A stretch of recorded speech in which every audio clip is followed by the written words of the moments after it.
That is right, Chiefs Kingdom. Welcome into Chiefs Latest. This is your one-stop spot for everything Kansas City Chiefs in 15 minutes or less. It is your host, Calvin Silvers. Happy Monday.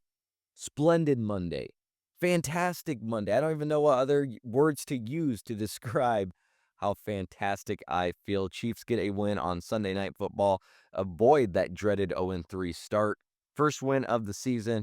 And us fans, I think we just need to let's enjoy it one more day. I know the team has already moved on, but us fans, Chiefs Kingdom, let's just sit back and enjoy our lovely Monday. I'm going to go over all my thoughts and opinions on the game, of course. But before we do, you know the drill. Do not tell me you don't, because I know you do. Go ahead. Does not matter what platform you are listening on right now. It can be YouTube, Spotify, Apple Podcasts, doesn't matter. Hit that subscribe button, especially if you're new here. If you have been listening to the podcast and you're not subscribed yet, what are you doing?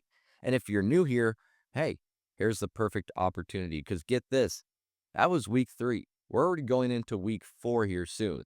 So it's just picking up. It's just going fast. It's all going to fly by. You're not going to want to miss any of the news, rumors, or actions. And we have daily videos. That's right, daily videos Monday through Friday. So hit that subscribe button, turn on those notifications, as it not only helps me in the channel, but it's going to help you stay up to date with everything Kansas City Chiefs. I got my Mahomes jersey on today. I think I'm going to wear it whenever we get the W. So hopefully you guys can see me in the jersey more, on episodes after game days. But we'll see. We'll see, but hopefully more to come. But let's talk about the offense first, because it finally showed some life, signs of life, a pulse against the Giants. While that's nice, and I don't want to be a Debbie Downer, it's still a work in progress. Now, I did like the tight formations we came out with, help with the chip blocks, give Mahomes some more time. And then the second half balance, especially that first drive, it was just a breath of fresh air. That's what I've been asking. Can we get this unit firing on all cylinders? We're not quite there, but the balance of the second half at least helped a little bit. But Jawan Taylor's penalties, the run blocking flops, it's killing drives. He's killing drives. The production crew had a whole graphic ready for his alignment penalty, and it was high quality production. That says it all. That penalty negated Mahomes, who scrambled on third down, gave us a first down. Then he was blown up by Burns on 3rd and 12, and that led to the 40-yard missed field goal. He's good for 2, drive killers a game. Meanwhile, you just have Jalen Moore, who's collecting dust on the sidelines. That's honestly a head scratcher for me when Taylor's constantly, and I mean constantly, killing drives, constantly taking points off the board. Instead of 7, you're getting 3. Instead of 3, you're getting 0. The run game, led by Pacheco, finally, 45-yard. It still leaves us wanting more, though. Rashard Smith, Nika Remigio, they did flash. We know Remigio has it, but it was nice to see Rashard Smith in there. But they flashed on the perimeter. But get this, only 8 of 39 first-half plays were design runs. 8 of 39. That's not helping Mahomes. It's not helping the pass game. In fact, they didn't have a drive with more than 3 design run plays in the first half. How's that going to open up anything? But let's go to the pass game here, because there were some good things, especially Tyquan Thornton stepping up, 5 catches for 71 yards and, of course, a touchdown. It's a revelation, especially on that 11-play scoring drive to open the second half. Which, why did that work? Oh, because you ran the ball a little bit.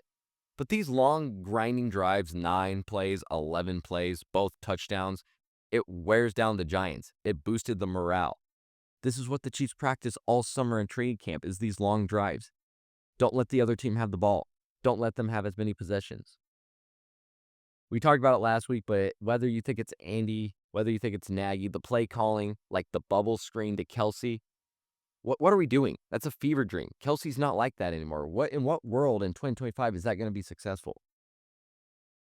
But whoever was calling the plays for the first drive of the second half, 6 runs, 4 passes, it got you results. And those results was a touchdown with Worthy, Rice, and now Thornton that we see can be some. We've seen Hollywood. He would be a nice wide receiver 4. If you can get those guys back, this could be a nice little dangerous group. But something's going to happen on the run game to open it up. Hunt, 10 carries, 34 yards, a touchdown. Smith, 2 carries, 12 yards.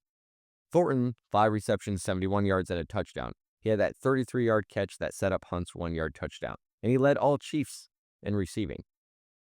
Talking about the long plays again, 9-play touchdown, 11-play touchdown, 12-play field goal drive, 9-play field goal drive. Also, the Chiefs were 8 of 15 on third downs.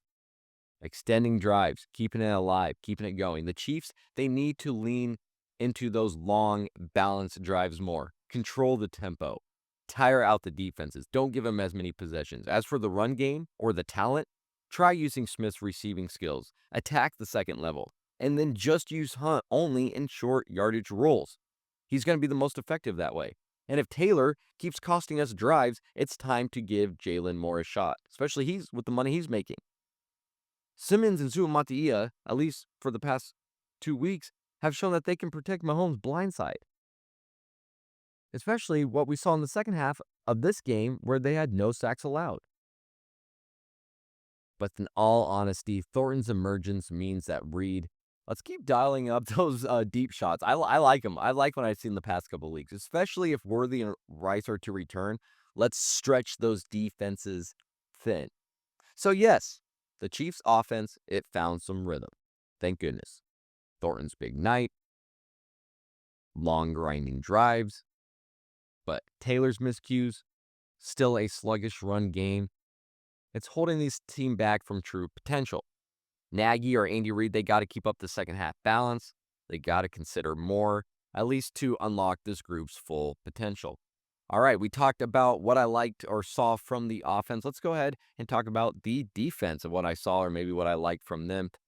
The Chiefs' defense, it deserves a round of applause again. Second week in a row, at least the secondary has looked good because they locked down the Giants, reverted Russell Wilson to his old ways. Malik Neighbors had no, night, did not stand out at all, had him in a suit jacket. Really, Cam Scatterbo was the only one that gave you fits if you're the Chiefs. Wilson was lost against the split safety coverage. He held the ball for nearly 30 seconds on average, and that's when we didn't blitz. And our secondary, which was awful in week 1, they've been playing well the last 2 games. I ripped into them after that week 1 against the Chargers. And we see what the Chargers are now, so maybe I had to give them a little slack, but at least the past 2 weeks they played good. Trent McDuffie, the double teams, it was really a masterstroke against Neighbors. Limiting him again to just 2 catches for 13 yards. He was not productive. He could not get any big plays going. The problem really was Scatterbo. 121 scrimmage yards and a touchdown. It really did expose some defensive run cracks that we have. And we're honestly lucky because Tyrone Tracy Jr., who left early with a shoulder injury, he was going off as well a little bit. He had 7 carries for 29 yards and 2 receptions for 7 yards before he had to go. So we really could not stop their running backs. Penalties from big money guys, George Karlaftis, Chris Jones. You guys are handing the Giants their only touchdown drive by doing stupid stuff like that. That's got to stop as well. They're getting paid way too much. They're taking up too much of the cap space to making stupid penalties like that, giving teams points. But I really did like Spag's game plan. He leaned on that split safety shell for 78.9% of dropbacks. He really relied on it. He generated 12 pressures, 2 sacks. But again, those self-inflicted penalties that kept them alive, those are buzzkills. You can't have those. This defense, it's trending up. It's continued to trend up, but they need to clean up just the mental mistakes, especially with the games that we have coming up. But looking at Scatterbo, 121 scrimmage yards. That was on 10 carries for 60 yards and a touchdown. And then he had 6 receptions for 61 yards. So out of the backfield, when it came to receiving, we couldn't stop him. Wilson, 160 passing yards, 43.8 passer rating, 2 sacks, 12 pressures, 40% pressure rate. Finally, got to the quarterback a little bit. That's split safety coverage, though, used on 30 of 38% of dropbacks, as I said, 78.9%, allowed just 13 of 24 completions, 133 yards, and an interception. The Giants, terrible as well on offense. 1 of 10 on third down and 1 of 4 on fourth down. They had to go for it on fourth down because they didn't have a kicker, which we will get to here in a second. But Spags should keep deploying McDuffie Just keep letting him shadow the top receivers like he did with Neighbors. Use the split safety shells to confuse quarterbacks. It confused Wilson. And just ramp up your pressure without over blitzing. Can you get pressure with what you have? So in my eyes, the Chiefs defense, thankfully, and it might have to be another season where they do, but they continue the upward trend. They're keeping this team in the game. They shut down Wilson. They shut down Neighbors, both who had good games last week. Split safety look was just confusing them. And then you have McDuffie once again showing why he deserves money here in the future. He has great coverage, but I'm a little nervous about how we handled their running back, Scatterbo's big night. He's going to be good, but just the fact that we were letting him go off the rookie, costly penalties that could hurt us down the road more from people like Karlaftis and Jones. There's still work that needs to be done, but I like where we're at. But let's get to, of course, special teams. I talked about offense, defense, and now we're going to go to special teams because it played a sneaky big role in Sunday's win. But it's a mixed bag that's got me worried. On one hand, the Giants kicker situation, which I just referenced not too long ago, he got hurt with his pre-game injury. He was just warming up, so it forced them to go for it on fourth down, again, where they flopped. The Giants were just 1 of 4. That kept points off the board and handed us momentum. Win was taken out of the cells early for the Giants when they stalled out on their 28-yard line on a failed fourth down conversion early in the game because they could not kick. They didn't trust their kicker. But on the flip side, Harrison Butker started to make me nervous, our own kicker. He had to use a doink from 54 yards just to open. That was fine. He nailed a 48-yarder as well, but he missed a 40-yard field goal and a 48-yard extra point after a penalty. That's not the clutch Butker that we know. So yes, he helped us get points. We needed his leg today, on Sunday night. But yet you're missing some of these longer kicks that we might need in playoffs, that we might need to secure a playoff spot. If Butker's off his game, we can't afford to, lean on that, lean on him even in tight situations down the road if he can't get it fixed now. But also on special team, Brashard Smith, he showed some flashes. You guys have been wanting to see him more. I've been wanting to see him a little more to see what he has. So he's been doing that on special teams. He's showing that he's just more than a backfield piece. This unit helped seal the win with points early. I'm not going to take that away from them, but Butker's misses are a warning sign that I think we can't ignore. He just hasn't looked the same since his injury.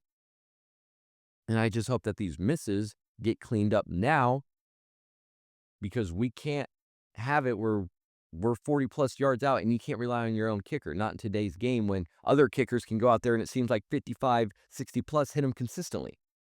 So thank goodness that the Giants kicker disaster handed us a huge advantage. But let's keep an eye on Butker's performance moving forward. Because when we get in close matchups, we had plenty of them last season, we're going to need his leg. So, after going everything we talked about, moving forward, because we know it's not going to get much easier, what needs to be fixed? Thankfully, we're at 1-2 and not 0-3. I'm thankful for that, but there are glaring holes. And again, I'm not trying to be a Debbie Downer. I really am happy. I really am ecstatic. We all should be. But if we want to keep stacking wins, then these things need to be cleaned up. A, establish a run game early. When you established a run game in the second half, or at least in the first drive of the second half, what it result in? A touchdown.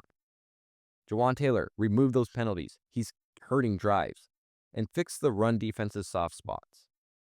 And last but not least, I don't want to talk too much about it because I just went over it, but also Harrison Butker has to figure out his deep shots. But Taylor's alignment penalty, getting blown out by Burns, it not only stalled drives in this game, but you can expect him to at least hurt 2 drives a game on average. It's maddening, especially again with Moore just sitting unused.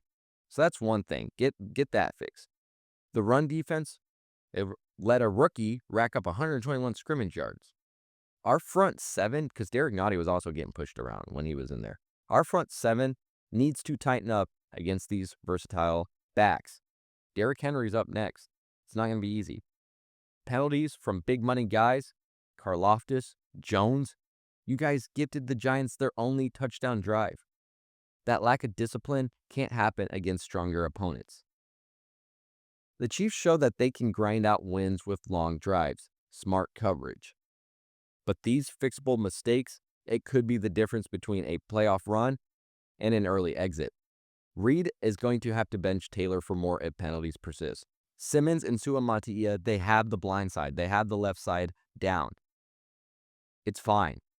Let's now look at the right and see what we need to fix there. Spags needs to drill some run fits, some discipline into this front seven. Tell Jones, tell Karlaftis to be smarter. Again, Derrick Henry next week. What can you do? Avoid drive extending plays.